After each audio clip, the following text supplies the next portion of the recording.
Black board education में आपका स्वागत है। इस वीडियो में हम थर्मोडायनेमिक्स के टॉपिक को देखेंगे, जो यह दूसरा टॉपिक होगा थर्मोडायनेमिक्स का। अगर आपको इस वीडियो का पीडीएफ चाहिए तो इस टेलीग्राम को ज्वाइन कर वहाँ से प्राप्त कर सकते हैं। अब देखते हैं थर्मोडायनेमिक्स में कुछ process, special thermodynamics process: isothermal process, adiabatic process, isobaric और आइसोहोरिक। आइसोथर्मल प्रोसेस में टेम्परेचर कांस्टेंट रहता है और एडियाबैटिक चेंज में हीट कांस्टेंट रहता है। अब देख लेते हैं आइसोथर्मल प्रोसेस क्या है। ए change in pressure and volume of a gas without any change in its temperature is called an isothermal change. In such a change, there is free exchange of heat between the gas and its surrounding. Hindi इस प्रकार होगा: किसी gas के ताप में बिना किसी परिवर्तन के उसके दाब और आयतन में परिवर्तन को समतापीय परिवर्तन कहते हैं। ऐसे परिवर्तन में गैस और उसके परिवेश के बीच ऊष्मा का मुक्त आदान प्रदान होता है। जैसे मान लीजिए कि किसी भी वस्तु का स्टेट चेंज होता है, अवस्था परिवर्तन होता है, जैसे जल से वाष्प का बनना या बर्फ़ का पिघलना। उस समय उसके टेम्परेचर चेंज नहीं होते हैं, टेम्परेचर कांस्टेंट रहते हैं। तो इस अवस्था को, इस स्टेज को आइसोथर्मल स्टेज कहते हैं, आइसोथर्मल चेंज कहते हैं, जिसमें टेम्परेचर चेंज नहीं होता है। Isothermal change: in isothermal process temperature remains constant. Isothermal change में कांस्टेंट रहता है temperature. If the system is ideal gas whose internal energy depends only on temperature, the internal energy cell remains constant. समतापीय प्रक्रिया में तापमान नियत रहता है, कांस्टेंट रहता है। यदि निकाय आदर्श गैस हो, आइडियल गैस हो, जिसका आंतरिक ऊर्जा तापमान पर निर्भर करता है, उसमें ऊर्जा कांस्टेंट रहेगा, अर्थात डी यू जीरो हो जाएगा। इंटरनल एनर्जी डी यू से व्यक्त करते हैं, वह जीरो हो जाएगा। तब थर्मोडायनेमिक्स के फर्स्ट लॉ यह बताता है कि डी क्यू बराबर होता है D you plus D W. तो यहाँ पर जब डी यू जीरो हो जाएगा तो हमारा यह माना जाएगा डी क्यू बराबर डी डब्ल्यू। ठीक है, अर्थात किया गया कार्य और जो हीट है वे दोनों सेम हो जाएंगे। आइसोथर्मल चेंज में, in isothermal change T constant अर्थात डेल्टा टी जीरो होगा, टेम्परेचर कांस्टेंट होगा, अर्थात डेल्टा टी का अर्थ होता है T2 माइनस T1, और T2 और T1 दोनों सेम रहेगा, तो यहाँ पर टेम्परेचर जीरो हो जाएगा। और टेम्परेचर जब जीरो हो जाएगा तो C specific heat capacity infinite हो जाएगा। During an isothermal change specific heat of gas is infinite, चूँकि इसमें टेम्परेचर चेंज नहीं हो रहा है। अब किसी सिलेंडर में work done in an isothermal expansion या चेंज, आइसोथर्मल चेंज में किया गया कार्य। मान लीजिए कि एक सिलिंडरकार कोई बर्तन है जिसमें कोई गैस भरा हुआ है। Ideal gas include in cylinder with perfectly conducting wall and fitted with the perfectly frictionless and conducting pistol। इसमें एक पिस्टल लगा हुआ है, इसमें घर्षण रहित है यह, और इसमें आदर्श गैस भरा हुआ है एक सिलिंडरकार बर्तन में। अब मान लीजिए कि let P1 and V1 be inertial pressure and volume of the gas. Gas का आयतन, गैस का दाब और आयतन P1 और V1 है, प्रारंभिक प्रेशर और आयतन वॉल्यूम। ठीक है, उसके बाद मान लीजिए कि gas expand to a volume V2 when pressure reduce to P2। यदि प्रेशर को P2 तक बढ़ाते हैं तो हमारा वॉल्यूम जो हो जाएगा V2 हो जा रहा है। पहले मान लीजिए कि V1 है और प्रेशर P1 है, यदि प्रेशर को P2 करते हैं तो वॉल्यूम ऑटोमेटिक V2 हो जा रहा है। Let temperature of gas be T, चूँकि इसमें आइसोथर्मल चेंज है तो टेम्परेचर में कोई चेंजिंग नहीं होगा, इसलिए इसका टेम्परेचर टी मान लेते हैं। यहाँ पर T1 और T2 मानने की कोई आवश्यकता नहीं है। हम जानते हैं प्रेशर बराबर होता है फोर्स बाई एरिया, P बराबर F बाई ए। इसमें से हम F का मान निकालेंगे, फोर्स निकालेंगे तो PA हो जाएगा। अब PA हो गया, फिर हम आगे बढ़ते हैं। हम जानते हैं कि DW जो किया गया कार्य है वह होता है F इंटू DS, फोर्स गुना डिस्प्लेसमेंट। फिर फोर्स का मान अभी अभी निकाले हैं, PF बराबर होता है PA, जहाँ A एरिया है। फिर यहाँ पर लिख दिए P और A इंटू DS, यहाँ किसी भी चीज़ का जो क्रॉस सेक्शनल एरिया है, नीचे बेस का एरिया और फिर कुछ ऊंचाई यदि मान ले DS ऊंचाई है तो वो हो जाता है वॉल्यूम। किसी भी चीज़ का वॉल्यूम निकालते हैं तो क्रॉस सेक्शनल एरिया गुना ऊंचाई, तो A इंटू DS बराबर हो जाएगा DV। ठीक है, अब इसका इंटीग्रेशन कर देंगे किया गया कार्य का, तो DW का इंटीग्रेशन कर दिए और फिर यहाँ पर P इंटू DV का इंटीग्रेशन करेंगे। तो इसमें से P को यदि बाहर निकाल लेते हैं तो हमारा DV का हो जाएगा V। DV का किसी भी चीज़ का डिफ्रेंशिएशन करते हैं, यदि dx हो तो x होगा, dv है तो v होगा, dy हो तो y होगा। तो उस तरह से यहाँ पर dv का v हो जाएगा, यह इसका मान v1 से लेकर v2 तक। तो v1 और v2 रख देंगे तो p कांस्टेंट है और इसका मान जो हो जाएगा v2 माइनस v1, तो वर्क जो हो जाएगा इतना हो जाएगा आपका w बराबर p into v2 minus v1। यदि उसमें आइडियल गैस है तो आइडियल गैस इक्वेशन बराबर होता है PV बराबर nRT, जहाँ P प्रेशर है, V वॉल्यूम है, N नंबर ऑफ मोल है, R गैस कांस्टेंट है और T टेम्परेचर है। उसमें से प्रेशर P निकालते हैं तो हो जाएगा nRT बटा V। हम जानते हैं DW बराबर होता है DW बराबर होता है P इंटू DV, अभी इसके पहले हम बताए थे P इंटू DV होता है।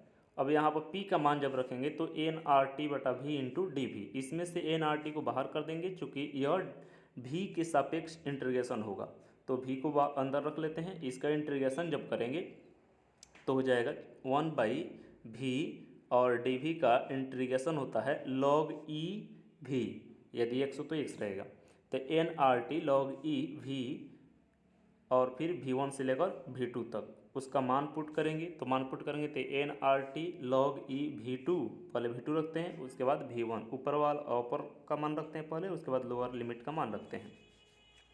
अब फिर यह जानते हैं कि यदि log में कोई भी चीज़ माइनस में रहे, log 10 माइनस log 5 हो यदि, तो इसको हम लिख सकते हैं भाग में हो जाता है log 10 बटा 5। ऐसे ही इसमें log E V2 minus log E V1 है तो इसको हम भाग में दे दिए हैं। और फिर यहाँ पर नेचुरल लॉग है E, इसको डेसिमल में चेंज करने के लिए 2.303 से गुणा कर देते हैं, तो यह फार्मूला होता है log E बराबर 2.303 log 10। तो यहाँ पर हमने 2.303 को पहले लिख दिया, फिर nRT को nRT लिख दिए, log 10 V2 बटा V1। फिर बॉयल्स लॉ, चार्ल्स लॉ और गैस इक्वेशन, इसके बारे में जो है अगले चैप्टर में हम लोग पढ़ेंगे। तब तक जान लीजिए कि P1 V1 बराबर P2 V2 होता है, इसमें से V2 बटा V1 निकालेंगे तो P2 बटा V1 हो जाएगा। अब फिर इसका मान हम यहाँ पर V2 बटा V1 रख देंगे इस समीकरण में, तो हमारा मान आ जाएगा W बराबर 2.303 nRT log 10 P2 बटा P1, चूँकि V2 बटा V1 बराबर होता है P2 बटा P1 बॉयल्स लॉ से। बॉयल्स लॉ को आगे पढ़ना है। अब इस पर क्वेश्चन देख लेते हैं। A gram molecule of a gas at 127 degree Celsius expands isothermally until its volume is doubled. Find the amount of work done and heat observed.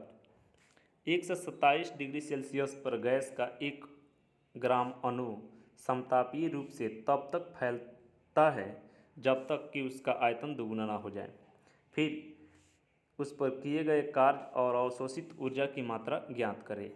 तो क्वेश्चन में देख लेते हैं क्या क्या दिया है। सबसे पहले लिखते हैं गिवन टी, टेम्परेचर का मान दे दिया है 127 डिग्री सेल्सियस, इसको केल्विन में चेंज कर लेंगे, एसआई यूनिट होता है केल्विन, तो किसी भी चीज़ को हम एसआई यूनिट में चेंज कर लेते हैं। यहाँ पर सेल्सियस में दिया है, तो सेल्सियस को केल्विन में चेंज करने के लिए 273.15 जोड़ देते हैं।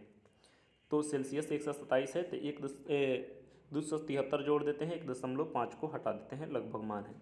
तो 127 प्लस 273 या केल्विन में कन्वर्ट करने के लिए इतना जोड़ना पड़ता है, तो आ जाएगा हमारा 400 केल्विन। टेम्परेचर का मान आ गया। और क्वेश्चन में कह रहा है कि मान लीजिए पहले उसका आयतन V1 जो है V था, और उसके बाद तब तक यह हो रहा है टेम्परेचर 127 पर V2 तक हो जा रहा है, डबल हो जा रहा है। तो इसलिए V2 का मान जो है 2V हो जाएगा, दुगुना हो जाएगा। अब हम जानते हैं वर्क बराबर होता है 2.303 nRT log 10 V2 बटा V1। और फिर हम इसका मान रख देते हैं 2.303। n का मान यहाँ नंबर ऑफ मोल है जो 1 है। उसके बाद R का मान होता है, गैस कंस्टेंट है, इसका मान होता है 8.314 गैस कंस्टेंट का मान होता है। आगे गैस कंस्टेंट के बारे में हम बताएंगे, तब तक इतना याद रखिएगा, ठीक है। क्योंकि उसमें से R का जब हम पी भी बराबर होता है nRT, इसमें से हम R का मान जब निकालेंगे तो आ जाएगा 8.314, ठीक है। उसके बाद T टेम्परेचर का मान दिया है 400 log 10, और फिर V2 का मान दिया है 2V, और V1 का मान V से भी कैंसिल हो जाएगा, यहाँ 2 बच जाएगा। तो लिख देंगे 2.303 1 8.314 400 गुना log 2 का मान, log 2 का मान होता है 0.3010। अब इसको सबको जब गुना कर देंगे तो हमारा आंसर आ जाएगा 2.30 गुना 10⁻³ जूल। अब amount of heat absorb, heat कितना हो जाएगा, कितना जूल और कितना केल्विन में होगा। केल्विन में निकालने के लिए हम उसे 4.2 से भाग दे देते हैं। केल्विन में निकालने के लिए W/J होता है। तो यहाँ पर वर्क किया गया जो कार्य है वह है 2.30 गुना 10⁻³ और उसको जब कैलोरी में चेंज करेंगे तो 4.2 से भाग दे देंगे तो हमारा आ जाएगा 548 लगभग, यह मान इतना हो जाएगा, इतना कैलोरी ऊर्जा होगा, यही आंसर है। उसके बाद दूसरा क्वेश्चन यह कह रहा है the volume of steam produced by 1 gram of water at 100 degree Celsius is 1650 centimetre cube, ठीक है, सेंटीमीटर स्क्वायर होगा। Calculate the change in internal energy during the change of state. चूँकि यहाँ पर वॉल्यूम दिया है तो क्यू होगा यहाँ पर, ठीक है। 100 डिग्री सेल्सियस पर 1 ग्राम पानी द्वारा उत्पादित भाप का आयतन इतना 1650 सेंटीमीटर क्यूब होगा, क्यू छूट गया यहाँ पर। अवस्था परिवर्तन के दौरान आंतरिक ऊर्जा में परिवर्तन की गणना करें। अब देखिएगा इसमें दे क्या दिया है, m का मान दे दिया है 1 ग्राम, V1 दे दिया है 1 सेंटीमीटर क्यूब और V2 का मान दिया है 1650 सेंटीमीटर क्यूब। सबका मान जो है CGS में दिया है, इसलिए हम इसको चेंज नहीं करते हैं। यदि एक का मान SI यूनिट में देता है तो चेंज कर सकते हैं।